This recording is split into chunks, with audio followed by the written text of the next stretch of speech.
A British AI startup, Synthesia, has introduced a slew of new features, including the ability to create AI avatars on webcams and phones. The company, which is backed by Nvidia, is hoping to target large firms as its future clients. Joining us now is Victor Riparbelli, who is the CEO and co-founder of Synthesia. Victor, thank you so much for joining us today. Thanks for having me. Just talk to us about the space that you're in when it comes to AI. You've got this algorithm, you've got avatars. Why do we need them? What's it going to do for our future? So fundamentally, what we're seeing out in the world is that people want to watch and listen to their content, just like they're doing right now, right? People don't want to read that much anymore. That's been a trend that's been going for many years, probably 10, 15 years. But there's always been one problem, especially in the enterprise, which is that producing video content is extremely expensive, both in time and also in dollars.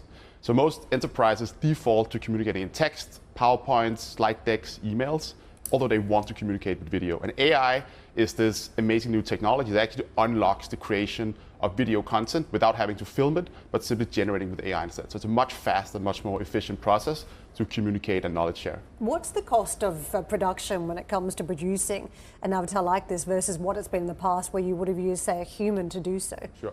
So the process used to be that you'd go into a studio, you'd kind of be filmed by professional videographers, and that cost was around $1,000, something like that, per avatar. Now you can do it more or less for free if you're on an enterprise plan. You can do it from home, record it with your phone, record it with your webcam. It's ready in less than 24 hours, and you get an avatar of yourself that can speak not just the language that you recorded it in, but also in 29 other languages, and it's actually in your voice. So it's a very, very powerful technology. It sounds extraordinary and very exciting. What are the barriers to your growth as well? Is it the competitive environment? Is it the financial environment? Just tell us about, it sounds great. I wish you well in the company. What are the barriers to getting to where you want to get to? Sure. So we've been going for 8 years. The first barriers we had to cross were technological barriers, right? Yeah. Like even building this was really, really hard in the early years. Now we're seeing AI, of course, blossoming into being an amazingly capable technology. The last 2 or 3 years after we built it, it was cultural, I think. Do we want to watch AI videos? Is it odd to have an avatar of yourself? But I think we've also crossed that barrier now, especially with ChatGPT and AI being everywhere. Everyone now wants to use AI. They're excited to use AI. So actually, I think now we're moving into a market which is kind of like any other market, right? Like we've crossed the kind of technical barriers, the cultural barriers. Now to go to market exercise, who can deliver the best product at the best price for the best customers in the world, and then really growing those accounts, right? So we work with almost 60% of the Fortune 100 today, and our partnership with all those companies is one that we can see blossom a lot in the future. So I think it's really a go-to-market exercise today. Do you make a profit?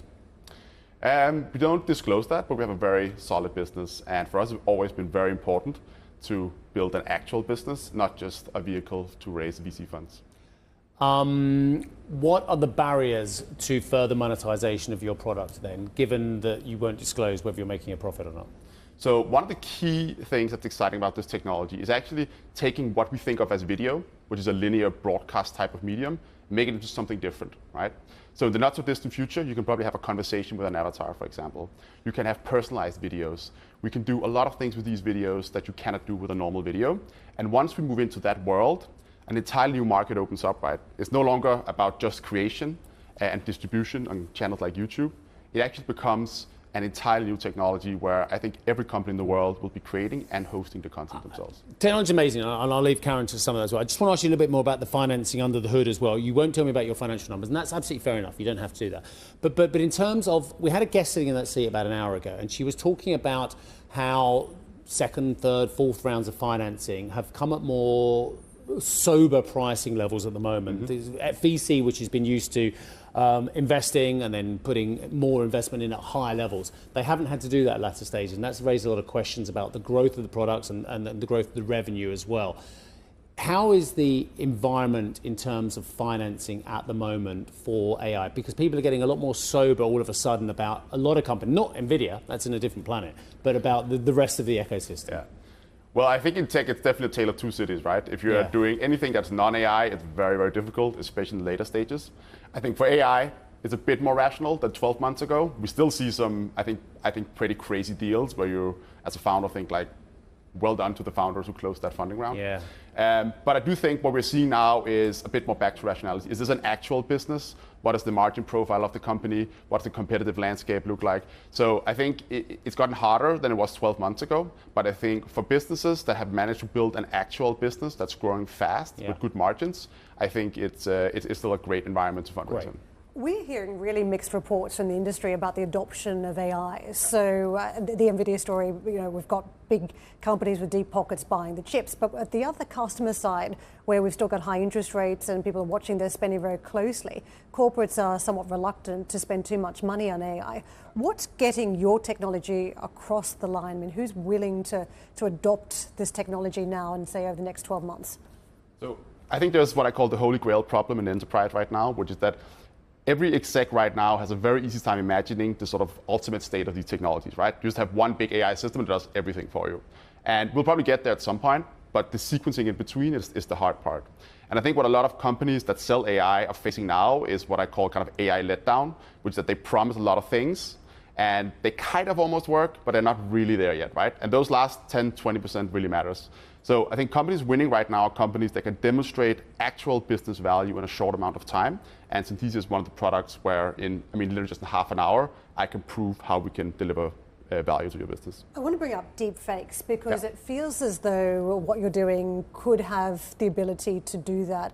I mean, what is stopping anyone from, say, using Steve's voice or something that sounds like his voice, combining it with a James Bond voice? We were talking about this the other day, 4 different James Bond voices. Is there a red line here? It's not Steve anymore because he got combined with 4 James Bonds. It's not James Bond either because they got combined with Steve. Where's the red line on this issue? So this is a very valid and real concern, and I think these technologies, they will be misused by people with bad intentions, right? For us, when we found the company, we did it on ethical framework, and the red line is actually pretty easy. Non-consensual content or avatars in any way, shape, or form is not allowed. Even for training purposes? Even for training purposes, yes. But creating your avatar, right, requires consent. You go through this KYC style process, like when you're opening up a bank account. We know who you are, and you have to give your own personal consent to create an avatar that you are in control of. Yeah, but I mean, there's a lot of Victor. Karen flatters me. I mean, I could only dream of being like a James Bond. But Scarlett Johansson, great case in point, and I'm sure you were following that story as well. She had complaints that actually she didn't consent to her voice being used for a product as well.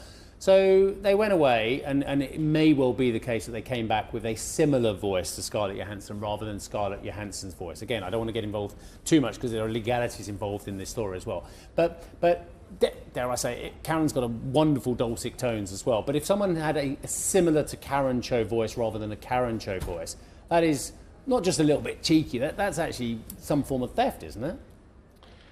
I think there's a lot of hard questions here. I think if you follow sort of that line of thinking that if I hire an actor that looks somewhat like someone else, then all of a sudden that's not okay. I think you get yourself into pretty challenging waters in terms of like copyright and those. Yeah. So I understand sort of visceral emotion reaction to it, and those are very important questions.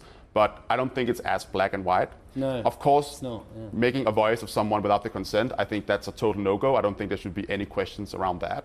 But if Scarlett Johansson said no, and they found someone else who kind of sounded a bit like her, I'm not sure that it's as easy as just saying, that is not okay. I think if that sort of is the line that we kind of, or the path we sort of go down, I think creates a lot of challenges around the line. If people think it's Scarlett Johansson, so they found somebody who sounds like it because they, what's the best voice out there? James L. Jones, Brian Blessed, Sir Ian McClellan.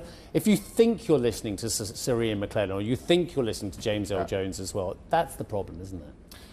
Yeah, look, I think it's a really hard question, and I think there are lots of nuance in it, and it'll be interesting to see how that all sort of pans out. But I think one thing that's for sure is we're going to be facing a lot of very odd sort of questions around, like, what does this mean for the world? Like, how do we kind of embrace these technologies and get all the amazing things out of them that we can, but also reduce the sort of Speaking of hard questions, let me ask you about Nvidia. They are invested in your company. There are big, broader questions about Nvidia's market dominance and why they are partnered with so many companies. What are they getting out of their partnership with you? I think Nvidia, first and foremost, from a very genuine perspective, wants to help accelerate AI adoption. And they do so by, of course, producing an amazing product, which we, of course, also use to train all of our models, but also by actually partnering with the companies. So, of course, they're very well known for their chips, which is their main line of business. I think what few people know is that Nvidia has one of the best AI research labs in the world.